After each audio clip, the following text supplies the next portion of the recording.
This is the production model of the all-new BMW X7, the all-new big SUV from the BMW brand. And here in Autogefuehl, your number one resource for in-depth car reviews and your number one community to discuss cars.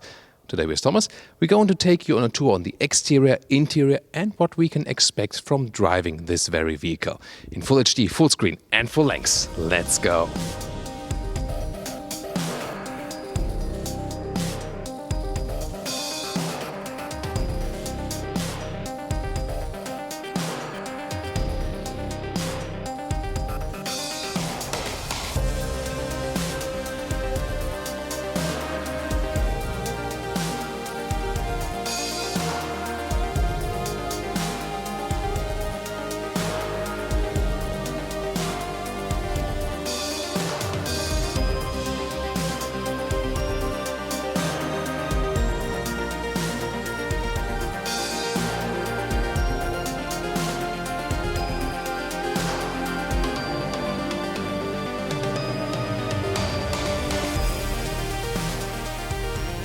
What a super massive front, and it's really upright. I wonder how that went through the safety regulations. It's really flat. But here, of course, the hood is rising just a little bit. It's the biggest BMW kidney so far. And those slim headlamps, they lead over and form one unit, whereas the new X5 has basically a split then here. So there's a design differentiation. Comes with adaptive LED lights from standard. Optional, those ones with the blue accentuations. Those are the laser lights, with a high beam range of 600 meters. However, if you are in the US, the range will reduce to 300 meters. That's maximum regulations, so you can just go with the adaptive lamps anyway. Outside those markets where there's allowed with a full LED, full laser light high beam, then it might make sense. The lower part, this one here, is a design package which sets more on the elegance trim. However, there's also an M Sport trim with sportier lower air intakes, and you can also change the color if you don't want so much chrome, so that's all will be possible. By the way, this color is called Arctic Grey. It's a grey bluish tone, but a very subtle, elegant one. 5 meters 15 or 16 foot 9 is the total length here of the all-new X7. So, about 20 centimeters longer than X5 approximately. And this will be, of course, the third seating row. We'll soon take a look at that. 20 to 22-inch rims. Those ones here are the biggest one, 22-inch rim. Also with contrasting brake caliper. Again, now you can see more nuances of this gray-blue color. The trim here is called Design Pure Excellence. Both for that and the M Sport, you can get those side steps additionally. You don't have to pick them. The base model will also come with plastic fenders around the wheel arches for more off-road look. I would prefer that. This one here, as well as the M Sport, comes with painted wheel arches. Which one would you actually prefer? The rest of the side silhouette you can see is more upright to give you more space on the interior. Also standard roof rails right there. So really high, the overall vehicle. This is also a difference to the X5, which has a little bit more design focus. This one here, then the focus also on room on the interior. Will it hold what it promises from the exterior? We will soon find out. What do you think about the design here?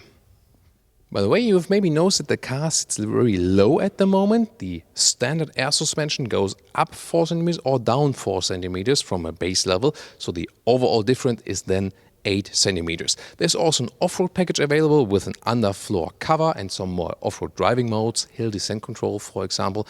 And when the car goes faster, the air suspension will always go down a little bit. And to increase the agility of this rather long vehicle, there will also be a rear axle steering available. So when you drive slowly, the wheels on the rear go across to the front wheels. When you drive a little bit faster for more stability, they go in the same direction. And also an anti-tilting control, that the car doesn't go too much to the right or the left.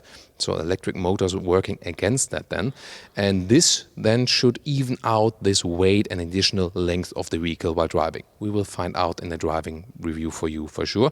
And both the anti-tilting and the rear axle steering is part of one driving package. And finally, the rear with the chrome stripe here all over the car. Daytime running lights, and the whole car is also more upright, for example, than again if you compare it to an X5, and surely fits as a competitor the Mercedes GLS. so many years they didn't have a real competitor for that. In the lower part, fake exhaust tips. The rear ones are on the inside. They can keep the design language same for all models then. And a matte gray or matte silver lower bumper. This has a real structure in it, so everything already from the exterior looks pretty expensive. Always practical with BMW front hoods that you release them twice from the inside, and then you don't have to search for anything, like it's just open, then you can put them up, also with hydraulic struts. By the way, pre-production model here, and also for the studio we have separated charger here, so this is of course not how it looks like in real. Also the logo will be uncovered, so an exclusive look for you, before everything is super finished. But let me tell you something more about the engines. There will be the diesel engines in 3 horsepower spec, 258 horsepower, 326 or 400 horsepower, the 3-liter 6-cylinder diesel. Or then this one here, the 40i, is the petrol engine. This is a 3-liter 6-cylinder petrol engine with 340 horsepower, probably the best seller worldwide then. No plug-in hybrid plan for the X7, unlike for the X5. And then in the US, you can also get the 4.4-liter V8, the big engine, then with 462 horsepower. Let's now take a look at the interior. You can also get the X7 with soft close. Here we go. So the last bit of the door closes itself, so you don't have to hammer them. Interesting luxury feature for sure always. Wide opening doors in the front. Well, not that wide from the angle, but they are very huge. Interesting design-wise, the Hofmeister knick right here at the inside door handle is a BMW design element that has been introduced a couple of decades ago. Then galvanized buttons here, that they are all, have those metal mix parts on the top part, so you have a nice touch to them. Then ambient lighting you can see here, that goes with a swing, optional Bowers & Wilkins sound system. Bigger bottles might fit there, but not too big, at least in the top part. And you can already see from the interior that you sit higher than in a BMW X5, so it's a wide entry right there. If you take a closer look, you can see already some wood elements as decor. You can get here, in this case, also matte wood elements with open cell wood, and then different stylings of those lacquer wood. I would always prefer the open cell matte wood, not available in the 7 Series sedan, but here in the X7. Then those seats, this is a BMW individual equipment with the color. It matches the exterior color, so color-wise a beautiful job. They are sport seats. Those are, sport seats are base seats. And then this one here is the optional comfort seats. So 2 seat forms are available. And most of them are covered with animal skin. There will be some markets which have Sensatec leatherette alternative for a more sustainable choice, but they won't offer that on a wide scale, at least not yet. The steering wheel, this one here is the normal non-M steering wheel. It will also feature seat heating. They can always activate right there at the lower part, just underneath the airbag. And also with those silver controls here, left side, for example, for the cruise control, and the right side for the sound system or for the voice control. Nice detail. Between the doors, you can see the stamped X7 logo. And let's take a seat. By the way, the side step is somewhat hindering you when getting in, so I would probably not go for this option. Also for off-road use, not really useful unless you have some off-road situation where the co-driver stands on the outside on the side, but probably won't happen with this vehicle. I'm 1.86 m or 6'1". That leaves some headroom still above my head. The panoramic roof is standard. You can maybe see a small structure in there. That's why there's a laser coming from the side. This is an option, and then the panoramic roof is basically illuminated in the ambient light. Very interesting. You will soon also find some angles where you can see that better on camera. Well, the seating position is indeed super high. The front hood goes way in the front, so it's a massive feeling when sitting in this car, and definitely also a difference to when driving in X5. Well, how it handles, we'll soon find out with the driving review. I can just say so far, well, the seats are of course quite comfortable. However, if you wear a belt here in the lower area, this is maybe, the transition here. I've experienced that better before, how the belt feels then, because the lower area here in the seat is quite voluminous. I think it's good when you don't wear a belt, but if you wear a belt, that's maybe too voluminous at that very side. Then you can also make the seats a little bit longer in the front here, for example, all electrical. They have set the theme that everything is supposed to be electric. Here also, when you control the higher part of the seat, or also here with the lumbar support, definitely an executive car already in the front. Interior overview, you can see you have a very flat surface all the way over here, horizontal layout with the ambient light, very nice in blue, also different colors available. Then two 12.3 inch, so left and right 12.3 inch screen. This one is a new bigger one with the new BMW software then as well. It's also touch, but you can still control it with the lower knob, so both is actually possible. And this looks also like a really fast hardware now that is behind that map. Soon a little bit more details to that. The temperature is not properly powered here at the moment because we're in the studio. This one is a screen where you see the temperature. You can make it warmer, colder, or then also with the vents. And in the lower part you have another cubby hole with cup holders, the key, and also one USB slot. And you can also heat and cool those cup holders. This lower middle console, this one is an option, this crystal gear lever. It does not feel very well because it's really a little bit, it's not sharp that you would cut yourself, but it's not smooth. So, and it also, together with this one, the special crystal turning knob, this one also, both they reflect in sunlight. We had it with the X5, so I would stick with the standard gear knob and also with the standard turning one here. They come as a package together with this crystal package. They are pretty fancy, that's for sure, but practical are the other ones. Then start, stop engine right here, also with the driving modes then, and the hill descent control if you have the off-road package, and you can always control the air suspension, put it a little bit higher or lower. But it also goes automatically according to the speed. Middle armrest with a split opening right there, and you have an inductive charging pad in the front, USB normal in the front, but USB-C here under the armrest and some more storage. Look at the digital displays. Don't wonder, by the way, there's still pre-production software on there, so you'll see an X5. Of course, you will see an X7 in the final version. Left side the speed, and the RPMs go around counterclockwise on the right side. Infotainment up close, as I said, you can still control it with the central knob, but then also just as touch. You have on the left side then, for example, you can also have a voice input for the address. Let's also try that with the temperature.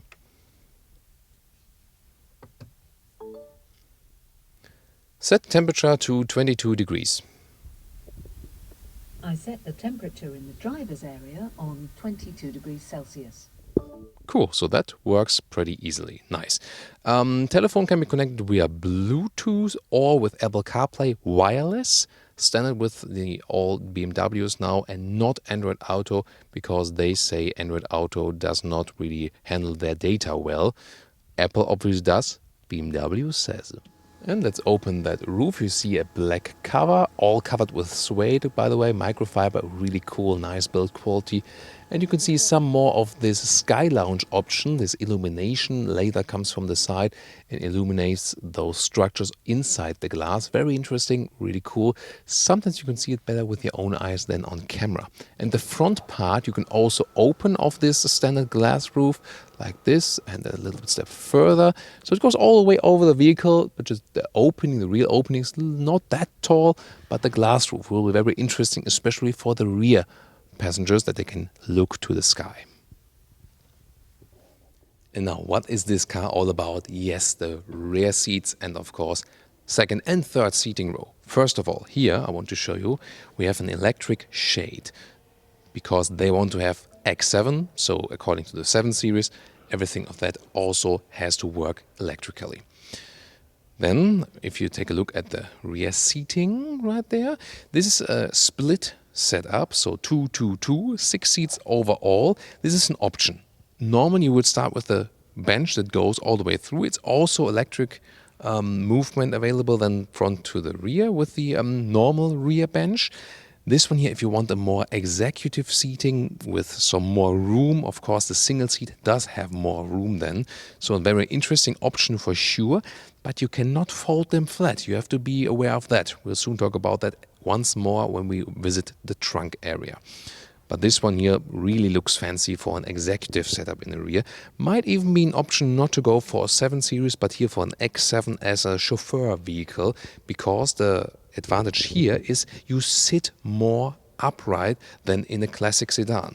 The rear doors could open a little bit wider, but since the car is really big, it's still easy to get inside. And you have up to 9 centimeters more legroom than in the X5. You know, the X5 had that problem that it didn't have too much legroom, because when tall drivers are driving, even here in such a long vehicle, you know, no problems for tall adults, but considering, you know, in a Skoda Octavia or something, you have this legroom, they do not use the space they have that much. One reason for that is also because those luxury seats are very thick.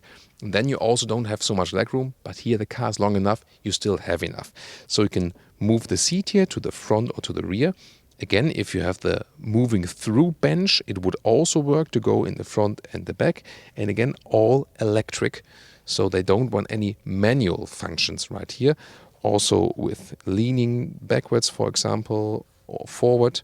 So we have this maybe rather sleeping position like this. That's really relaxing. Really good comfort here in the rear seats. You can also have a rear seat entertainment right there with those wide screens. And you can also, for example, follow the GPS of the car and also control by touch with a crystal clear display. Very nice. Well, what about the headroom here in the rear? Again, I'm 1.86 m or 6'1", and standard panoramic roof, still have enough headroom. And there you can see it's so important that the outside shape is also rather upright, because this ensures all the headroom in the rear. And then a great look through this panoramic roof here through the front. This is really cool. Also with an armrest here on my side. So I think I would really prefer rather this one when being chauffeured than a classic sedan. Maybe that sedan has, when you have some executive packages that you can put your feet somewhere when you move the front seat in the front. Check out our new 7 Series review that will also air at a later stage if you watch that one fresh, or later we'll also link it in the video description, because this video will stay online quite a long time. Well, and then there are also electric controls for the third row already right there. And let's check that out. You see, I've also lost my jacket meanwhile, because now it's about work time for Thomas. So this is actually the only manual function, but it goes through and transition to an electric then. This seat goes in the front and also lifts a little bit right there. And the rear seat compartment I can, for example, control right there with those buttons here. But at the moment I leave them open, so right here. So I could fold them down right here and also fold them up. This is the function why we have the buttons right there. But let me get inside here first to the real third seating row. So flip up the head restraint, and even headroom wise it does exactly work for me here now. I have a separate climate control, which you cannot see from your angle at the moment, and I even have a separate shade right there. So there's the button, so I have another panoramic roof just for me. Yes, and I can close and open the shade. Both seats have cup holders, and both seats here have even USB-C ports in the very rear. This is a traffic announcement. That's Autogefuehl live on tape with a 3D traffic announcement. So those automatic traffic announcements, they just pop up when there's some warnings. And now I hear those 3D sounds, which sounds weird on radio language, but will actually be quite cool for hearing music.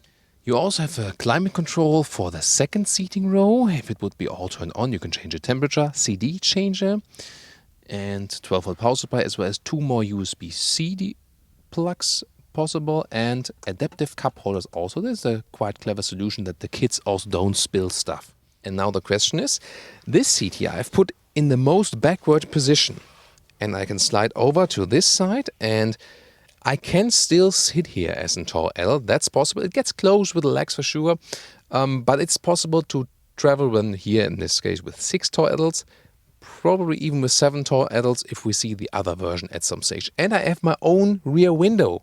That's also, again, a nice feature. You really, among the most coziest situations I have felt in the third seating row. And of course, I can make myself more comfortable here, because when I put this seat here a little bit more in the front, this will also be possible, like this, for example. I have really enough leg room right there. And still, I could sit here in the second seating row, because there's still enough leg room left right there. So you can vary that a little bit. So just as proof, I can still sit here even if I have more leg room in the rear. This directly works. A good compromise would probably be like this one. So in this position now I have still comfortable leg room in the second row, and it would still work in the third row. By the way, this button here, this always sets it again to the, let's say, standard position, like a reset button. Interesting also. Well, but you feel that you sit extremely high in the rear. There's also then again difference to the other BMW SUVs. This is more suitable for children. You maybe also see how my knees are coming close to the rear seat entertainment, just in height-wise. So I think the design is rather for kids in the rear here, even though adults do fit.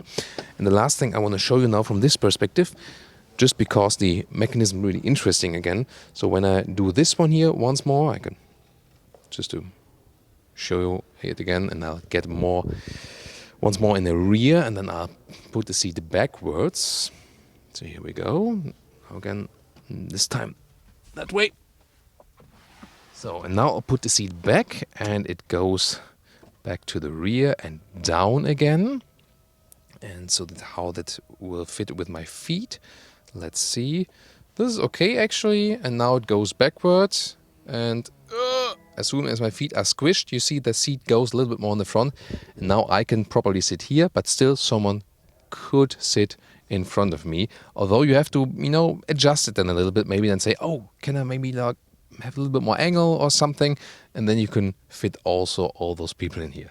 There are 4 ways to open the rear hatch, either inside of the doors at the driver's seat, then with the key pressing, with the foot kick open mechanism. Doesn't work because I don't have the key in my pocket at the moment. And the 4th way is just here, the standard one at the hatch. And only in this way, the split hatch, the lower part, stays where it is to, get things in and out quite fast. All other 3 ways, this lower part here automatically opens then with the top part. And there it is. You can also just sit right here. It's also proof for that. Easy to slide things in and out then, and you can see here, this is the base setup, and this would liter-wise fit 326 liters. And we also have a nice cover here with suede, so the microfibers, very cool quality. I like that, really nice. And then we can flip those seats. So here at the side, everything again electric. This one is direct a max button for the maximum loading space. You can also flip those seats individually. That's also possible. But this one here is, of course, the coolest function. So if the seats are flipped here, and then also the other ones go forward, for example, or backward, depending on the setup. You can also slide them from here forward and backward.